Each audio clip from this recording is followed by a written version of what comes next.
మన ఆంధ్ర ప్రజల యొక్క వెలుగు క్రీస్తు శకం 232వ సంవత్సరంలో అశోకుడు మరణించిన తర్వాత ప్రారంభమైంది. మన తెలుగువారిని శాతవాహనులు, చాళుక్యులు, తూర్పు చాళుక్యులు, చోళులు, పల్లవులు, కాకతీయులు, విజయనగర ప్రభువులు పరిపాలన సాగించారు. 1748వ సంవత్సరంలోని నిజాం ఉల్ ముల్క్ బ్రిటిష్ వారిని ఎదిరించలేక దక్షిణ కోస్తా ప్రాంతాన్ని బ్రిటిష్ వారికి ఇవ్వడంతో మనం మద్రాసు రాష్ట్రంలోకి చేరుకున్నాం. 1852వ సంవత్సరంలో పొట్టి శ్రీరాములు నిరవధిక నిరాహార దీక్ష చేసి ఆంధ్రుల కొరకు 1953 అక్టోబర్ 1వ తారీఖున కర్నూలు రాజధానిగా టంగుటూరు ప్రకాశం పంతులు ముఖ్యమంత్రిగా ఆంధ్ర రాష్ట్రం ఏర్పడింది. ఫజరాలీ కమిషన్ సిఫార్సులను అనుసరించి 1956 నవంబర్ 1వ తారీఖున 20 జిల్లాలతో హైదరాబాద్ రాజధానిగా నీలం సంజీవరెడ్డి ముఖ్యమంత్రిగా ఆంధ్రప్రదేశ్ ఏర్పడింది.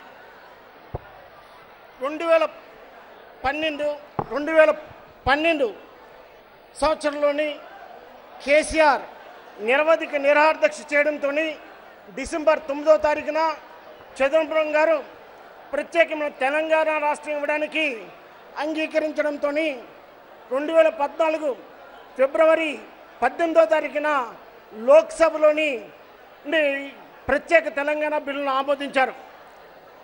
ఫిబ్రవరి 20వ తారీఖున రాజ్యసభలోని వెంకయ్యనాయుడు గారు ఆంధ్రప్రదేశ్కి 10 సంవత్సరాల పాటు ప్రత్యేక హోదా కావాలని కోరారు. ఆ విధంగా ఆంధ్ర తెలంగాణ రాష్ట్రాలు విడిపోయాయి. అయితే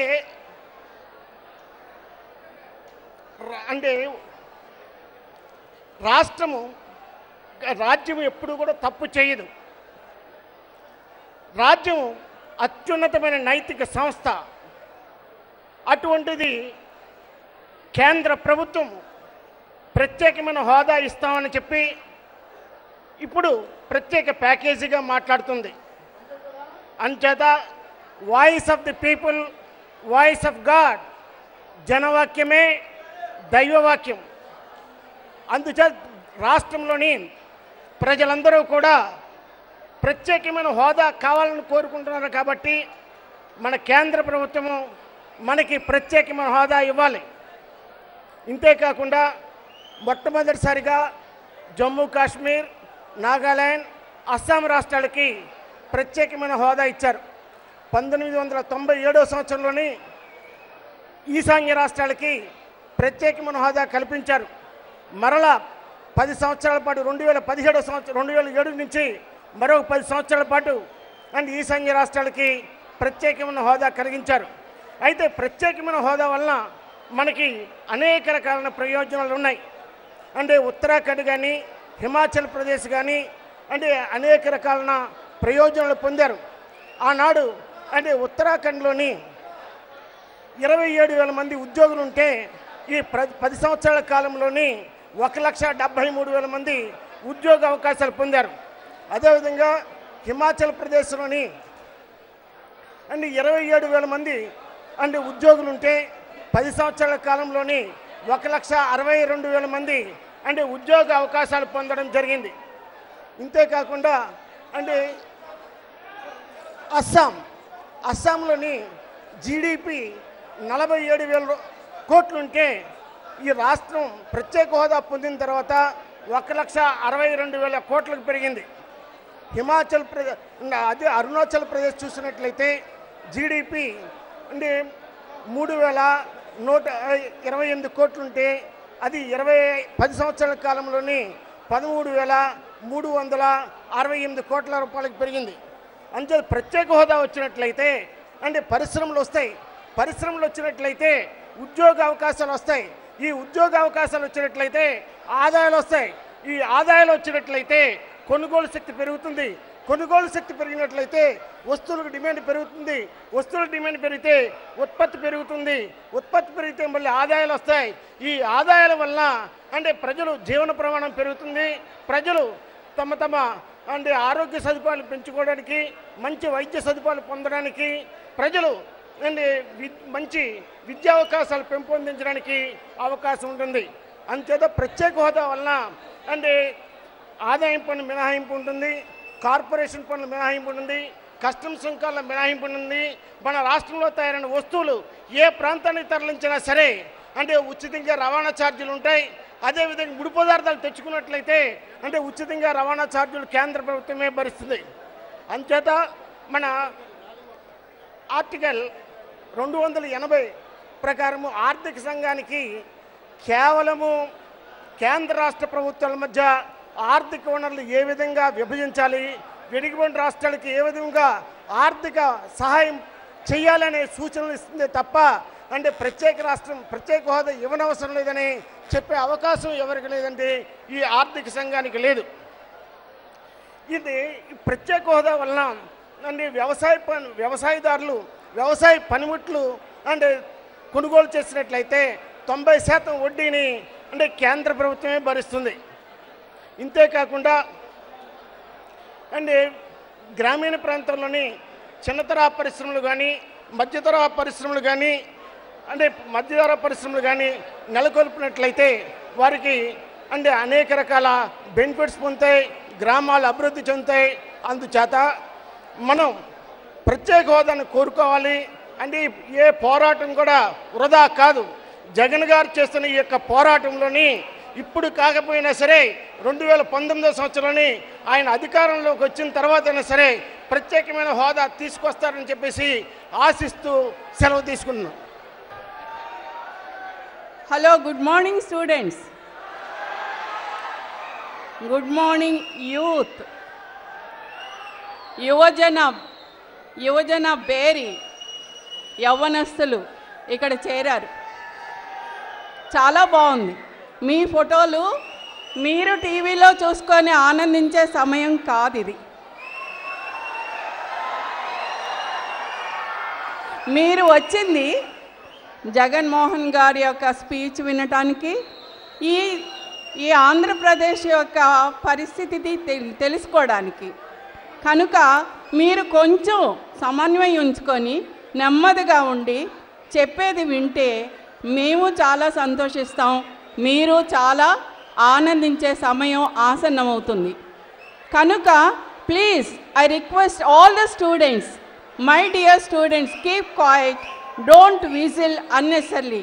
Your whistles are very necessary when the things are going astray. Now I want to tell you about something very interesting. మీకు చాలా ఇష్టమైన కొన్ని సంగతులు చెప్తాను. ఫ్రీడమ్ ఎట్ మిడ్ నైట్ అనేది మీరు వినే ఉంటారు.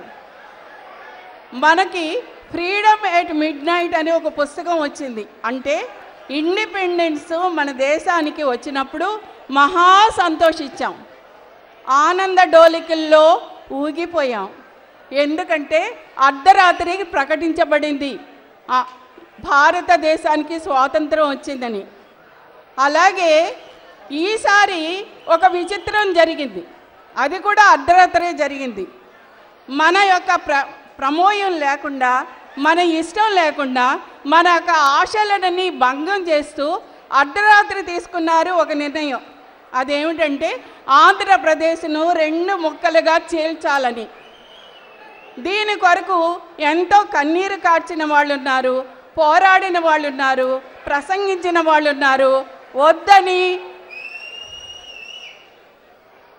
వద్దని ఎంతో పోరాడిన వాళ్ళు ఉన్నారు. కానీ జరిగేది జరిగిపోయింది.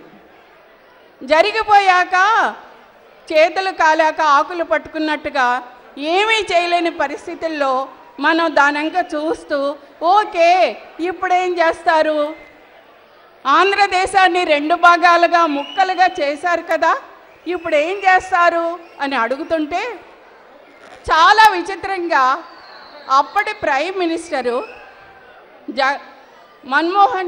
మన్మోహన్ సింగ్ గారు ఏమన్నారంటే మీకు ప్రత్యేక హోదా ఇస్తాము అన్నారు. అది రికార్డెడ్ స్పీచ్. కానీ మనము ఎంత అమాయకులము, అజ్ఞానులము, ఏమీ తెలియని వారిలాగా ప్రవర్తించే నాయకులు మనకున్నారు. ఎందుకంటే ఏదైనా సరే మనం ఒక 1000 రూపాయలు ఎవరికన్నా అప్పిస్తే ఎంత చదువు లేనివాడైనా ఒక డాక్యుమెంట్ మీద సంతకం తీసుకుంటాడు, లేదా ఒక షూరిటీ తీసుకుంటాడు. ఈ విషయాలు అందరికీ తెలిసినవే.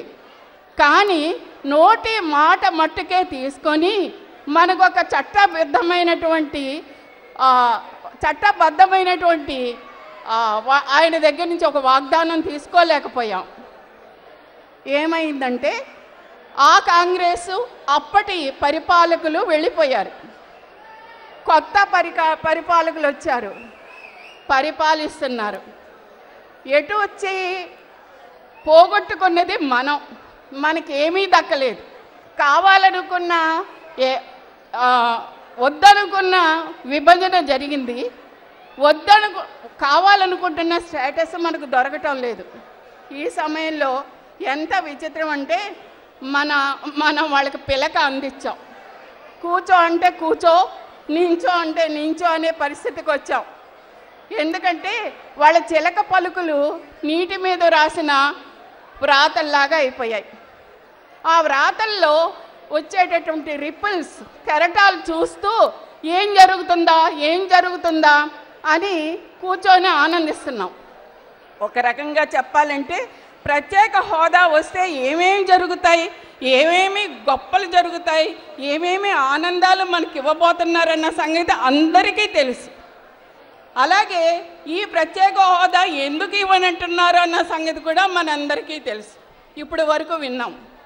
కానీ దీనికి ఒక ప్రమాదం వస్తుందంటే దాన్ని ఎదుర్కోవడానికి మనం ఎదుర్కోవాలి. కానీ ఒకవేళ ప్రమాదం వచ్చేస్తే ఏం చేయాలనేది కూడా మనం పరీక్షించుకోవాలి.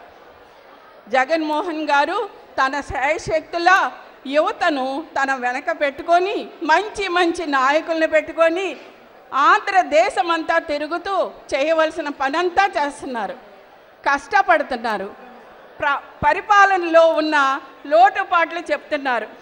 కానీ మన ఆంధ్రులకి ఒక పేరుంది, ఆరంభ సూరత్వం అని. తీరా స్పెషల్ ప్యాకేజీతోని తృప్తి పడిపోతున్న గవర్నమెంట్ని ఎలా ఎదుర్కోవాలి, ఏం చేయాలి? వాళ్ళు ప్యాకేజ్ తీసేసుకుంటున్నారు, ప్రారంభించేశారు ప్రోగ్రామ్స్. అయితే మనం ఏం చేయాలి? ఇలాంటి పరిస్థితుల్లో ఏం చేయాలి అనేది మనం క్లియర్గా ఉండాలి. ఒక సెల్, ఒక యూనిట్, ఒక important people must be there. ఎలాగంటే నేను అనేది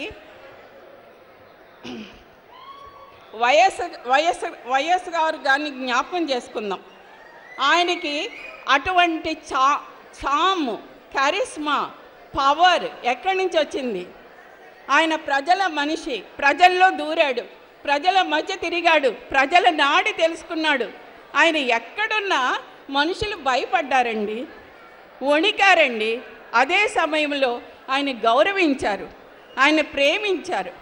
మన జగన్మోహన్ గారు అటువంటి తండ్రికి పుట్టినటువంటి తనయుడు. Now he is the only opposing charismatic leader. అంటే మనం పరిపాలిస్తున్నటువంటి గవర్నమెంట్ని అడగటానికి దక్షత కలిగిన వ్యక్తి. ఎందుకు ఇలా చేస్తున్నారు, ఏమిటి చేస్తున్నారు, మీకు వస్తున్న ప్యాకేజీ ఏమవుతుంది, ఎలాగ ప్రజలకి ఎందుకు ఉపయోగపడటం లేదని అడిగే దమ్మున్న వ్యక్తి మన నాయకుడు. ఈ ఆంధ్ర డివిజన్లో మనకు వద్దన్నా ఇచ్చిన ఈ ఆంధ్ర డివిజను, మన మీద ఇంపోజ్ చేసేబడిన ఆంధ్ర డివిజను, ఈ గిమిక్స్ ఇవన్నీ కూడా నాయకులైన వాళ్ళు చక్కగా నవ్వుకుంటా చూస్తున్నారే తప్ప మనం చేస్తున్నటువంటి ఈ మీటింగులు కానీ, స్ట్రైకులు కానీ ఇవన్నీ వాళ్ళకి దోమ కుట్టినట్టు కూడా లేదు. దోమ కుడితేనే బాగుంటుందేమో, భయంకరమేమో, డెంగ్యూ వస్తుంది, చికెన్ గున్యా వస్తుంది, కానీ వాళ్ళకి మనల్ని ఏం పట్టించుకోవటం లేదు. ఈ సమయంలో నేను అడిగేది ఏంటంటే, జగన్ గారికి మంచి మీడియా ఉంది, టీవీ ఛానల్స్ ఉన్నాయి, సాక్షి పేపర్ ఉంది. Let him do what he wants to do. Let him come to the public what he wants to tell to them. అంటే ఈ సాక్షి పేపర్ కానీ సాక్షి టీవీ కానీ అన్ని టీవీలు అన్ని మీడియాలాగానే ఉండకూడదని నా ఆశ. ఏంటంటే it shouldn't be just an business thing or an advertising thing or a commercial thing. ఇది ఏ నాయకుడికి లేదు, ఇలాంటి అవకాశం లేదు, ఒక జగన్ గారికి ఉంది. అలాంటప్పుడు ఆయన చేయవలసింది ఏంటంటే let his all opinions, all his thinking should come to the people directly without any aggravation, without any other things there. ఇంకొక సలహా అంటే నా అభిప్రాయం ఏంటంటే ఒక సెల్ ఏర్పాటు చేయండి, ఒక యూనిట్ ఏర్పాటు చేయండి with the loyal people, intelligent economist and good social workers and also media. Thereby ఏమవుతుందంటే రిలీజ్ చేస్తాము, మంజూరు చేస్తాము అన్న బడ్జెట్ ఎంత, రిలీజ్ చేసిన బడ్జెట్ ఎంత, దాన్ని ఉపయోగిస్తున్నది ఎంత, ఎవరికి ఎక్కడ ఎలా వెళుతుంది, దీని మీద కన్ను వేయగలిగితే మనం అనుకున్న దానికంటే ఎక్కువ చేయగలం. ఎందుకంటే రిలీజ్ అయిపోతుంది, అది వాళ్ళకి వీళ్ళకి ఉపయోగిస్తున్నామని నాయకులు చెప్తున్నారు. కోసం పోరాడుతూనే ఈ విషయం మర్చిపోకూడదు, దీన్ని కొనసాగించాలి. ఏదో సముద్రంలో పడి కొట్టుకుపోతున్నట్టుగా మన ప్రసంగాలు కానీ మన పద్ధతులు కానీ వెళ్ళిపోకూడదు. ప్రక్కన ఒకవేళ ఒక తుఫాను వస్తే ఏం చేయాలి, దాన్ని ఎలా ఎదుర్కోవాలి, ఒకవేళ వచ్చినప్పుడు అది మన మీద పడినప్పుడు తీసుకోవాల్సిన బాధ్యతలు ఏంటి, ఫస్ట్ ఎయిడ్ ఏంటి, ఇది మనకి తప్పనిసరి. ఎందుకంటే డివిజన్ వద్దన్నా వచ్చింది, హోదా కావాలన్నా ప్యాకేజెస్ ఉన్నారు. వీటిని ఎదుర్కొంటూ వద్దని చెప్తూనే పక్కన చేయవలసింది తీసుకోవలసినటువంటి ప్రికాషన్స్ మనం తీసుకున్నప్పుడే ఆంధ్ర కలలు నెరవేరుతాయని నేను తప్పకుండా నమ్ముతున్నాను. Thank you for this opportunity you have given to me and I thank you students for you have listen to me so patiently, lovingly. Thank you very much. Dear students, ఈ యువబేరి అనేది ఇక్కడ ప్రారంభించింది కేవలం మీకోసం మీకోసం మీకోసం. ఈ యువబేరి అనేది ఇక్కడ స్టార్ట్ చేసింది కేవలం ఉద్యోగాలు క్రియేట్ చేయడానికి, ఇండస్ట్రీస్ని ఆకర్షించడానికి ఏకైక మార్గం స్పెషల్ స్టేటస్. ఏ విధమైన స్పెషల్ ప్యాకేజీలు స్పెషల్ స్టేటస్ తోటి సరిపడవు అనేది మీ అందరికీ పెద్దలు చెప్పిన విషయం. ఈ స్పెషల్ స్టేటస్ అనేది 11 రాష్ట్రాలకు ఉంది. 10 సంవత్సరాలు పొడిగించుకుంటూ వస్తున్నారు. ఈ స్పెషల్ స్టేటస్ అనేది మనకి ఆల్రెడీ ప్రపంచంలో అత్యున్నతమైన ప్రజాస్వామ్య దేశం మన ఒక్క దేశం. ప్రపంచంలో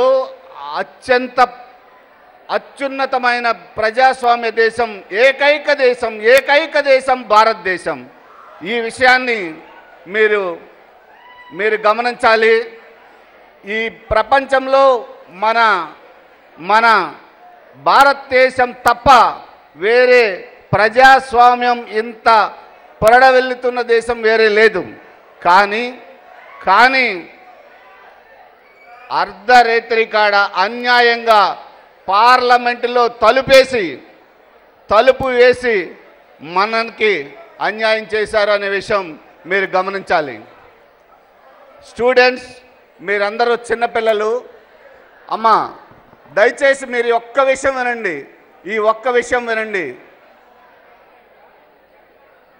1972లో ఇదే ఆంధ్ర మనకి జై ఆంధ్ర కావాలని, మనం ప్రత్యేక ఆంధ్ర కావాలని ఉద్యమం చేసి కొన్ని వందల మంది ప్రాణాలు విడిచారు.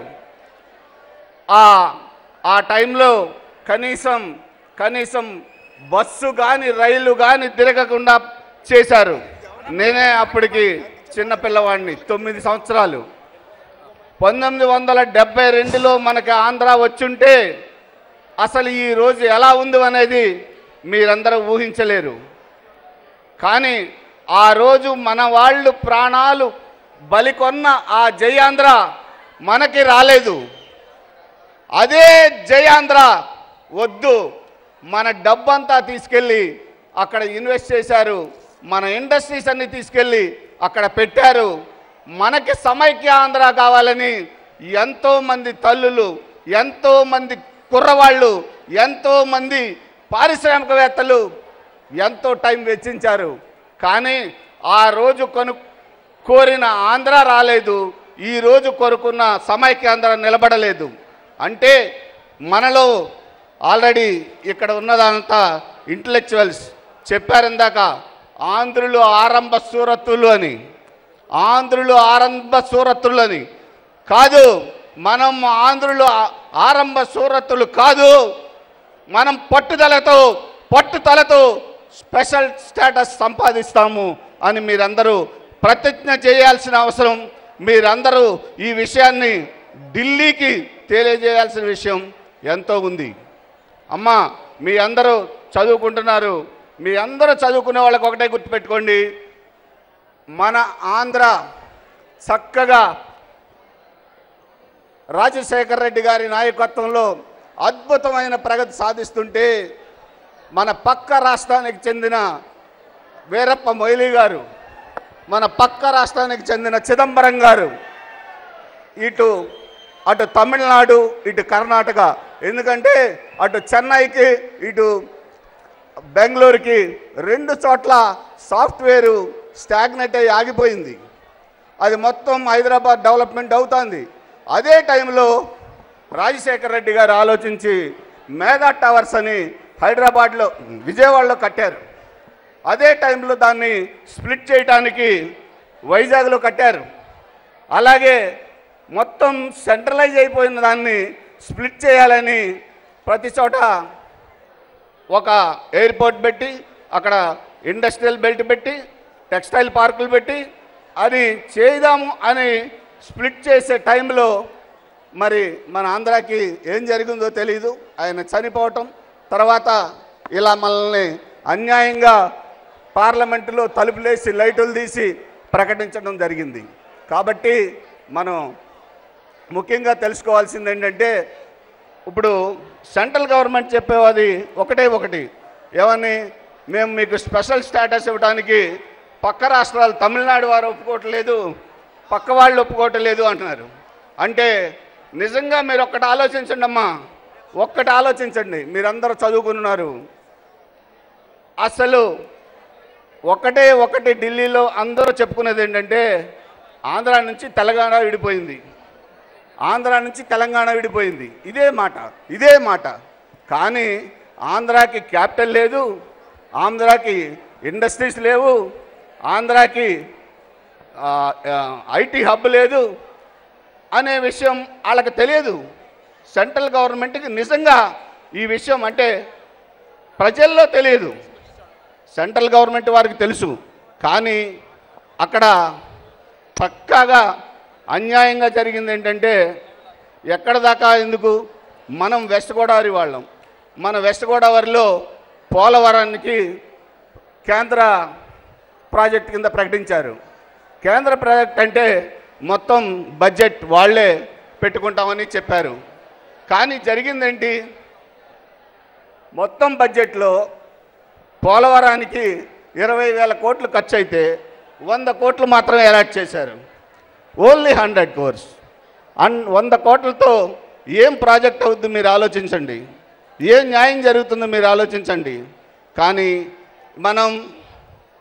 మనం ఈ విధమైన పోరాటం ఇలాగే చేస్తే చాలదు. ఈ పోరాటాన్ని ఒక్కడే భుజాల మీద ఎత్తుకొని చేయాలంటే సాగదు. మనందరం ప్రతి మనిషి ఒక జగన్లాగా తయారవ్వాలి. ప్రతి మనిషి జగన్లాగా నాది బాధ్యత అనుకుని ఈ విషయాన్ని మనం స్పెషల్ స్టేటస్ కోసం పోరాడాలి. పోరాడిన రోజే మనం చేయగలుగుతాం. Otherwise you can't do. అమ్మా, మనకి సుప్రీంకోర్టు ఢిల్లీలో ఉంది. ఇక్కడ నుంచి దయచేసి పిల్లలు ఒకసారి వినాలి, కాదు మీడియా వారు కూడా దయచేసి దీన్ని నోట్ చేయాలి. సుప్రీంకోర్టు ఢిల్లీలో ఉంది. ఢిల్లీలో ప్రతి 100 కేసుల్లో ఓన్లీ 30 కేసులు మాత్రమే మన సౌత్ ఇండియా నుంచి అప్పీల్ వెళ్తున్నాయి. మిగతా 70% ఓన్లీ ఆ చుట్టుపక్కల ఉన్న వాళ్ళే జరుగుతుంది. కానీ సుప్రీంకోర్టు బెంచి అని చెప్పి ఇప్పుడు 30 సంవత్సరాలు అయింది. 30 సంవత్సరాల నుంచి ఈ రోజు వరకు సుప్రీంకోర్టు బెంచి సౌత్ ఇండియాలో పెట్టలేదు. ఎక్కడి దాకా ఎందుకు? ఆంధ్రప్రదేశ్కి హైకోర్టు బెంచ్ కావాలని గత 40 సంవత్సరాల నుంచి ఉద్యమాలు చేస్తున్నాం. అలాగే చిన్న స్టేట్ కేరళలో 2, కొచ్చిన్లో ఒక హైకోర్టు బెంచ్, త్రివేంద్రంలో ఒక హైకోర్టు బెంచ్. అదే మెడ్రాస్ పక్కనే ఉంది. తమిళనాడు చెన్నైలో 1, మదురైలో 1. అలాగే మహారాష్ట్రలో ఉంది. మహారాష్ట్రలో బాంబేలో ఉంది, నాగపూర్లో ఉంది, అలాగే ఔరంగాబాద్లో ఉంది. 3 బెంచీలు ఉన్నాయి ఒకే స్టేట్లో. కానీ మన స్టేట్లో మూలన్న హైదరాబాద్లో నుంచి ఇప్పటి వరకు హైకోర్టును తెమ్మని ఎన్నోసార్లు అడిగాం, ఉద్యమాలు చేశాం. నెలల కోర్టులు మూసేశారు. ప్లేడర్లందరూ బజార్లు ఎక్కారు, ఉద్యమాలు చేశారు. కానీ సాధించింది ఏం లేదు. ఇప్పటివరకు వచ్చింది అంతకంటే లేదు. కాబట్టి ఈ ఉద్యమ సరణిలో మీడియా వారు దాన్ని సరైన మార్గంలో నడిపించి ముందుకు తీసుకెళ్ళి అందరికీ న్యాయం చేయాలని, అలాగే ప్రతి విద్యార్థి ఈ విషయంలో మంచి పట్టుత్వంతో ఈ విషయాన్ని ప్రతి వారు ముందుకు తీసుకెళ్ళి తప్పకుండా ఇది చేయాలని నాకు ఈ అవకాశం ఇచ్చిన మేనేజ్మెంట్ వారికి అందరికీ ధన్యవాదాలు తెలియజేస్తూ థ్యాంక్ యూ వెరీ మచ్. జై హింద్.